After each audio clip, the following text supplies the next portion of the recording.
Silakan buka Alkitab Anda dari kitab 2 Samuel pasal 20. Kitab 2 Samuel pasal 20, ayat 1 bunyinya adalah pemberontak. Semua orang bilang dia adalah pemberontak. Dursila adalah orang yang pemberontak bernama Seba bin Bikri.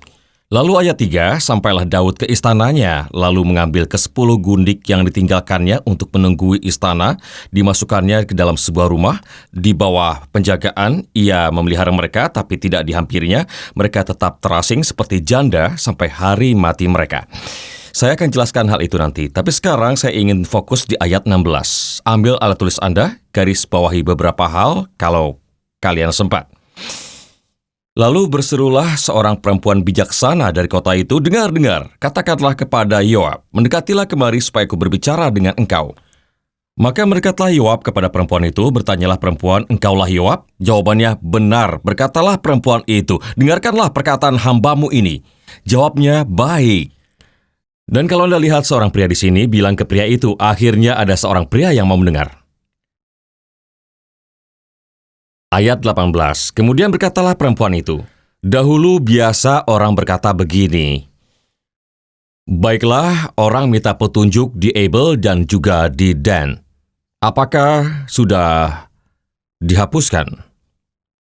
Ayat 19, "Apa yang telah ditetapkan oleh orang-orang yang setia di Israel, tetapi engkau ini berikhtiar, membinasakan suatu kota, apalagi kota induk di Israel. Mengapa engkau hendak menelan habis milik pusaka Tuhan?" Yoab menjawab, Jauhlah daripadaku untuk menelan dan memusnahkan." Bukanlah begitu halnya, tetapi seorang dari pegunungan Efraim yang bernama Seba bin Bikri telah menggerakkan tangannya untuk melawan Raja Daud. Serahkanlah dia seorang diri, maka aku akan undur dari kota ini. Lalu berkatalah perempuan itu, "Awas kepalanya. Kepalanya akan dilemparkan kepadamu dari belakang tembok ini." Wanita ini tidak main-main. Ayat 22, kemudian masuklah perempuan itu berbicara kepada seluruh rakyat dengan bijaksana. Sesudah itu mereka memenggal kepala Seba bin Bikri dan melemparkannya kepada Yoab. Yoab meniup sangkakala, lalu berserak-seraklah mereka meninggalkan kota itu. Maka pulanglah Yoab ke Yerusalem kepada raja. Alkitab berkata dia wanita yang bijaksana, dan saya ingin Anda melihat kisah ini. Karena Alkitab berkata bahwa dia menyaksikan kotanya dalam keadaan krisis. Dan ketika dia menyaksikan kotanya dalam krisis, dan sewaktu Daud melihat pria mengerikan bernama Seba yang memimpin pemberontakan, dia bilang ke Yoab, pasukan terbaiknya, dan Abisai, salah satu pasukan perkasanya. Dia bilang, "Aku mau kau pergi, dan aku mau kau membunuhnya. Aku mau kau menyingkirkan dia, karena dia itu lebih berbahaya dari Absalom. Singkirkan dia." Lalu mereka mengejarnya, dan dia melarikan diri ke kota bernama Abel. Pria ini bernama Siba, si pemberontak. Lalu dia masuk ke dalam kota itu, dan menakjubkannya, orang-orang di kota itu merangkul dia dan memberinya perlindungan. Mereka menutup kota, mereka menyegel kota itu, mereka membangun tembok, menutup gerbang, mereka memperkuat semuanya. Lalu Yoab tiba dan pasukan perkasanya. Dan saat mereka mencari dan bertanya di mana pemberontak itu, orang-orang tidak peduli. Jadi Yoab mencoba untuk merobohkan tembok. Alkitab berkata dia mulai merobohkan tembok. Dia mulai mendobrak gerbang dan tanpa henti selama 24 jam sehari. Batang-batang kayu besar, dan mereka mendobrak gerbang siang dan malam. Coba posisikanlah diri Anda sebagai penduduk kota itu. Saat dinding bergetar, saat langit-langit rumah bergetar, karena mereka terus-menerus pada pukul 2 dan 3 dan 5 pagi mendengar dobrakan itu. Dan mereka tahu bahwa saat tembok-tembok itu runtuh dan saat gerbang-gerbang itu runtuh, kematian akan terjadi di tengah keluarga mereka. Lalu wanita bijaksana ini menyaksikan apa yang sedang terjadi, dan tidak seorang pun yang membahasnya. Bahkan keluarganya dalam bahaya, kotanya dalam bahaya, hidupnya dalam bahaya. Dia berkata pada dirinya sendiri, "Jika tidak ada yang melakukan apa-apa, aku akan melakukan sesuatu." Dan Alkitab mengatakan ketika mereka menyerang tembok, dan pada saat mereka memukul tembok, umat Allah sedang diserang dan juga dikepung dan menyerang rumah. menyerang keluarga. Dan jika Anda merasa seperti itu hari ini, gempuran neraka itu bukan hanya di satu area, tetapi di banyak area. Anda merasa dikepung dan neraka mencoba menghancurkan keluarga Anda, menghancurkan rumah Anda, menghancurkan bisnis Anda, menghancurkan segalanya. Pada saat itu terjadi, Anda harus seperti wanita bijak ini dan bertanya, kenapa? Apa masalahnya? Dan dia memutuskan, aku akan bertanggung jawab. Saya yakin ada hakim di sana. Saya yakin ada kaum pria yang mendominasi masyarakat. Ada pemimpin laki-laki yang seharusnya memegang kendali. Saya yakin ada beberapa panatua yang seharusnya duduk di pintu gerbang dan membuat keputusan. Tapi mereka tidak melakukannya. Dan wanita bijak ini berkata, aku akan bertanggung jawab jika tidak ada pria yang mau bertanggung jawab. Dan tidak ada orang lain yang akan melakukannya. Aku akan ambil tanggung jawab. Aku tidak akan membiarkan keluargaku binasa. Aku tidak akan membiarkan orang yang kucintai binasa. Dan aku tidak akan membiarkan rumah dan kotaku menjadi binasa. Akan kulakukan sesuatu. Aku akan menjadi wanita yang bertanggung jawab. Tuhan kasih kita wanita-wanita bertanggung jawab, yang akan berdoa, yang berpuasa, yang menyembah, yang tidak tahan menunggu orang lain melakukannya. Dan jika tidak ada pria yang melakukannya, Anda bisa mengambil tanggung jawab dan Anda bilang, aku akan melakukan itu. Dan jika tidak ada yang melakukannya untuk Anda, lakukan sendiri untuk keluarga dan lakukan sendiri untuk diri Anda sendiri. Kita butuh wanita yang akan mengambil tanggung jawab. Dan dia berkata, dia pergi keluar gerbang kota dan berkata, dengarkanlah aku, Yoab. Perhatikan gelar yang dia berikan kepada dirinya. Aku adalah seorang ibu di Israel. Dia tidak bilang, aku seorang ibu bagi anakku. Dia bilang, aku seorang ibu di Israel. Artinya, aku mengambil tanggung jawab untuk seluruh bangsaku. Aku bertanggung jawab atas kotaku. Aku mengambil tanggung jawab untuk keluargaku. Aku berharap ada seorang pria yang akan melakukannya. Tapi karena tidak ada orang yang melangkah, aku akan mengambil tanggung jawab itu.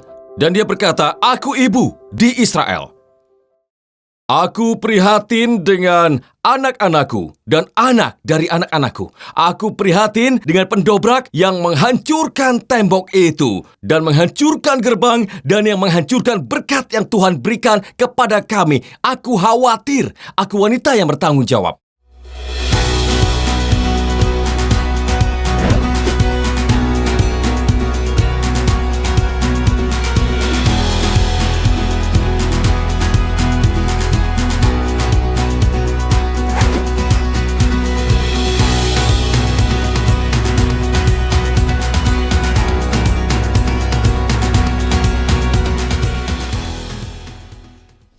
Dia mengambil tanggung jawab. Yang kedua, bukan saja bertanggung jawab, tapi dia juga hormat.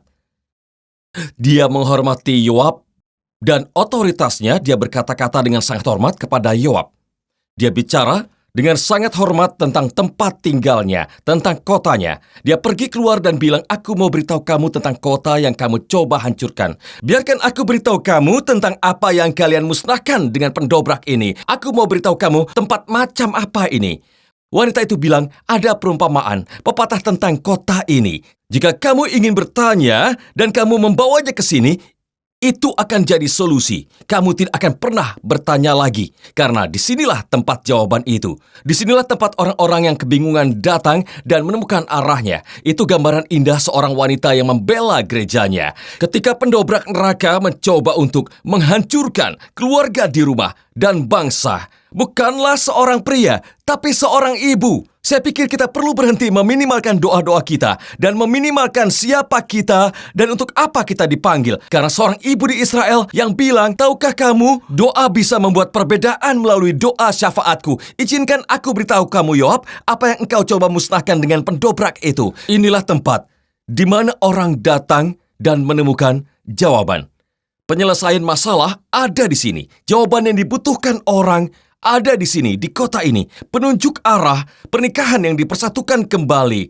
Rumah sedang dipersatukan kembali. Kecanduan dihancurkan di tempat ini. Dan tempat ini di mana kita bisa temukan jawaban. Dan dialah wanita yang bilang, aku bukan saja bertanggung jawab, tapi aku penuh hormat. Aku menghormati tempat ini dan aku menghormati kepemimpinan. Wanita ini sangat kuat karena dia bilang, aku adalah salah satu dari mereka yang hidup dalam damai. Setia di Israel. Jarang sekali menemukan wanita yang tidak hanya setia. Kita nggak masalah dengan aku setia berdoa, setia ke gereja, setia mengasihi Tuhan, setia melayani Tuhan. Tapi dia tidak hanya setia dan dia cinta damai. Dia punya jiwa yang damai. Wanita itu tidak terganggu dan dia tidak marah, dia tenang dan dia setia. Alkitab berkata, jika engkau memiliki jiwa yang damai, jawaban yang lemah lembut meredakan kegeraman. Alkitab berkata, berbahagialah orang yang membawa damai, bukan pembuat masalah, tapi orang yang membawa damai. Dan apa yang ditakuti si iblis, yaitu wanita yang tidak hanya setia kepada Tuhan, setia kepada keluarga mereka, setia kepada suami mereka, setia kepada anak-anak mereka, setia kepada panggilan Tuhan. Tapi mereka pendamai. Mereka adalah pembawa damai. Mereka punya jiwa pendamai, bukan jiwa pembuat onar. Jawaban yang lemah lembut meredakan kegeraman. Cinta damai. Dia berkata, aku cinta damai dan aku setia. Saya sampaikan kepada Anda hari ini, dia bukan saja wanita yang sangat bertanggung jawab dan penuh hormat. Saya berpikir itu adalah poin besar karena mudah kehilangan rasa hormat. Dan waktu Anda hilang rasa hormat, ada sesuatu yang terangkat dari hidup Anda, terutama atas otoritas sewaktu Anda hilang rasa hormat dalam hidup Anda. Saya terpikir tentang Sarah dan rasa hormat yang luar biasa yang dia tunjukkan kepada Abraham, suaminya. Dia bukanlah pria yang sempurna. Dia penuh dengan kekurangan. Dia berbohong dengan bilang Sarah adalah adiknya dan membiarkan raja mengambilnya. Dan Sarah menatapnya. Dan dia tahu dia berbohong dan berpikir, dasar kamu pembohong. Tapi Alkitab kemudian berkata bahwa Sarah memanggil Abraham dengan hormat. Dia sangat menghormati. Dia memanggilnya Tuan. Bukan Tuhan, tapi Tuan. Di kesempatan yang lain, waktu keponakannya Lot, dia diculik, dia membawa 318 orang dengan pedang, dan mereka mengejar musuh dan mengambil Lot dari para penculik. Tapi istrinya sendiri, tahu nggak? Mereka berdebat tentang itu, tentang sesuatu yang tidak ada baiknya. Lot yang mencuri semua yang kita miliki. Kamu mau menyelamatkan dia, tapi kamu biarkan raja membawaku. Dan tidak mengangkat pisau, dan berbohong, dan bilang aku adikmu, dan dia bisa mendapatkan aku. Anda tahu ada masalah saat itu. Tapi dia tidak kehilangan rasa hormat itu kepada Abraham. Dia masih memanggilnya Tuan, yang merupakan sebuah tindakan yang sangat terhormat. Jangan kehilangan rasa hormat kepada yang punya otoritas. Dia adalah wanita yang bertanggung jawab. Dia adalah seorang wanita terhormat. Yang ketiga dan yang terakhir, dia adalah wanita yang kejam. Alkitab menulis, dia berkata kepada Yoab, tapi engkau ini berikhtiar membinasakan suatu kota. Yoab berkata, aku tidak punya masalah dengan kota ini. Aku tidak punya masalah dengan kamu. Aku tidak punya masalah dengan rumahmu. Aku tidak punya masalah dengan anak-anakmu. Aku bermasalah dengan apa yang kamu izinkan untuk tinggal di hidupmu. Kamu sudah mengizinkan seorang pemberontak untuk masuk.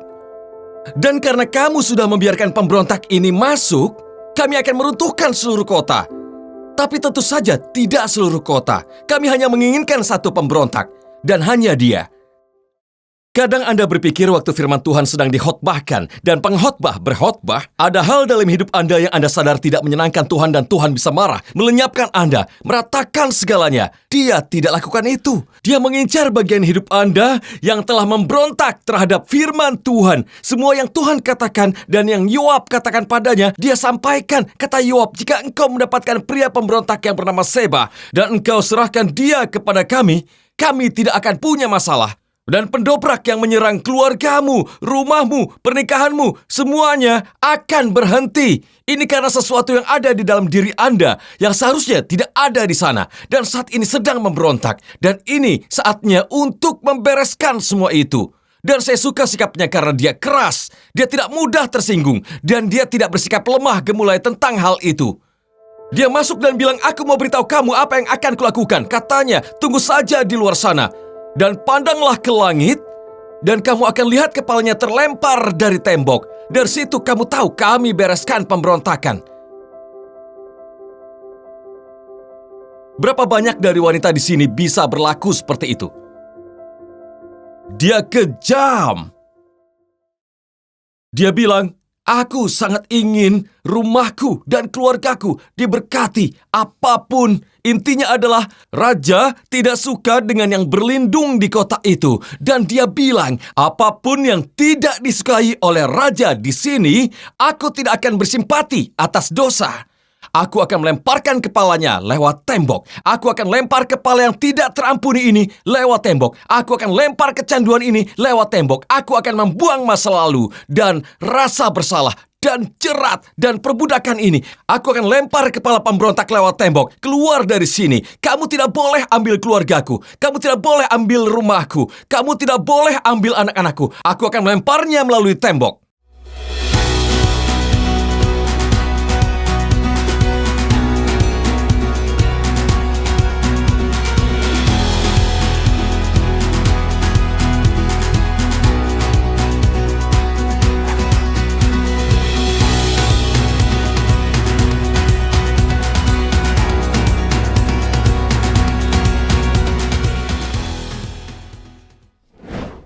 Dan Alkitab menyampaikan bahwa wanita itu kembali masuk dan mengajak ke wanita lainnya.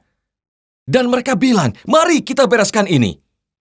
Hal berikut yang Anda tahu, Yoab ada di luar sana dan dia melihat sebuah kepala muncul dari belakang tembok. Dan dia meniup sangkakala dan bilang, terima kasih banyak, masalah selesai. Raja sangat senang denganmu, kamu akan diberkati. Dobrakan pintu pun berhenti. Yang saya coba sampaikan kepada Anda adalah hal ini. Terkadang Tuhan ingin kita berurusan dengan hal-hal yang tidak disukai oleh raja.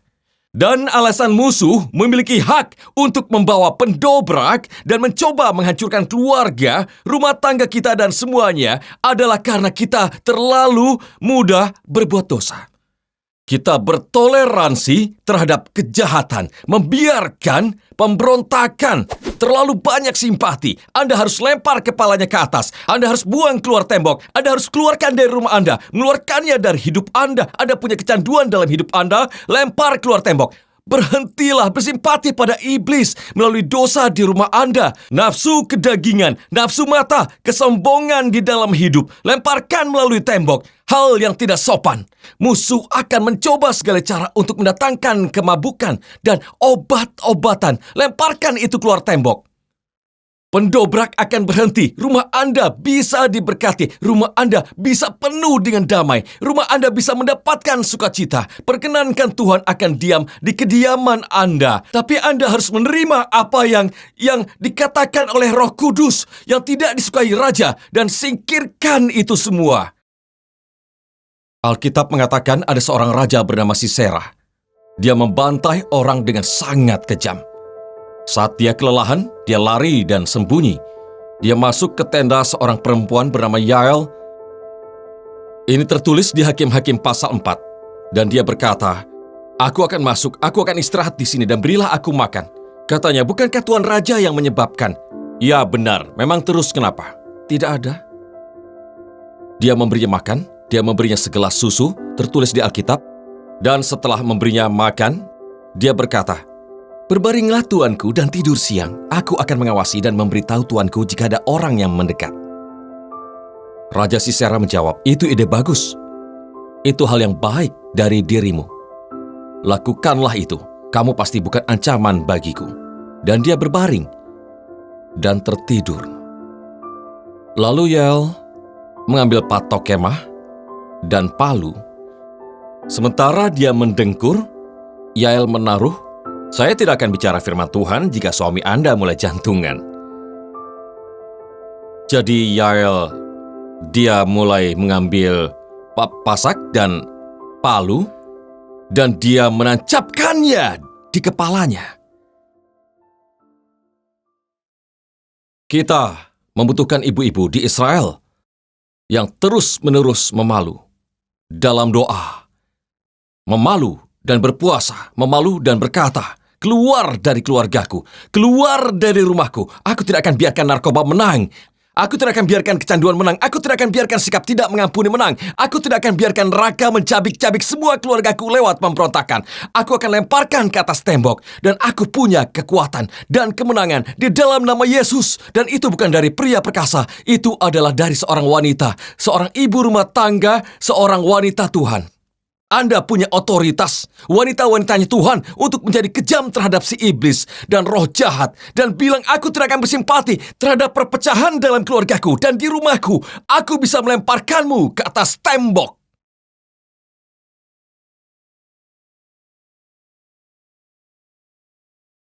Apa maksudnya? Saya beritahu kepada Anda bahwa penawan itu, jika Anda adalah pria atau wanita yang tertawan, Anda dapat melemparkan itu ke atas tembok.